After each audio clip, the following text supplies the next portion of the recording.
C project Rahul direction లో నడుస్తుందని మండిపడ్డారు కేటీఆర్. కర్ణాటక సీఎం స్కామ్ లో ఇరుక్కున్నారు. అక్కడి డిప్యూటీ సీఎం డబ్బులిచ్చే పరిస్థితి లేదన్నారు. అందుకే తెలంగాణ నుంచి బంగారు బాతుగా మూసీ ప్రాజెక్టును ఎంచుకున్నారని కేటీఆర్ విమర్శించారు. తెలంగాణలో పండుగ వాతావరణమే పోయిందంటూ ఆవేదన వ్యక్తం చేశారు. రేపు ఎల్బీ నగర్ లో బీఆర్ఎస్ బృందం పర్యటిస్తుందన్న కేటీఆర్, ఒకవేళ ఎవరైనా అడ్డం వస్తే ఏం చేయాలో అది చేస్తామన్నారు.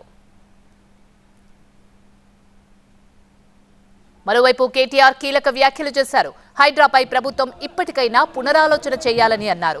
పేదలపై రాష్ట్ర ప్రభుత్వం అమానవీయంగా వ్యవహరిస్తుందని, కాంగ్రెస్ కు ఓట్లు వేసింది ఇల్లు కూలగొట్టడానికి కాదన్నారు కేటీఆర్.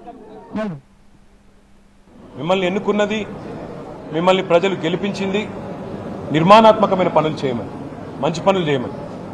రైతు బంధు 10,000 అంటే మీరు 15,000 ఆ పని చేయమని, 2,000 పెన్షన్ 4,000 చేయమని, పేదవాళ్ళని కడుపులో పెట్టుకొని చూసుకోమని కేసీఆర్ గారు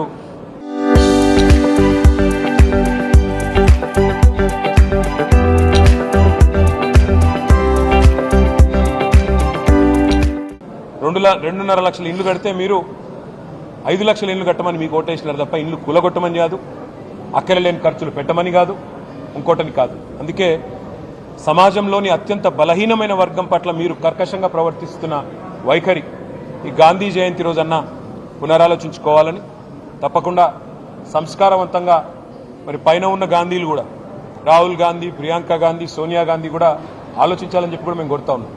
ఇంత ఒక డిపిఆర్ లేకుండా, డీటెయిల్డ్ ప్రాజెక్ట్ రిపోర్ట్ లేదు, ఖర్చు ఎంత అవుతుందో ఈ ప్రభుత్వంలో ఒక్క సన్నాసికి తెలియదు.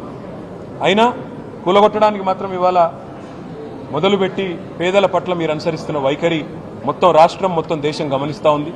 ఈ బుల్డోజర్ రాజ్యం ఏదైతే మీరు ఈరోజు తీసుకొచ్చారో, ఈ మహాత్మా గాంధీ జయంతి రోజన్నా కనీసం వివేకంతో, విచక్షణతో ఆలోచించి మరి ఇకనైనా మీ వైఖరి మార్చుకొని మానవత్వంతో ముందడుగేయాలని కోరుతాం.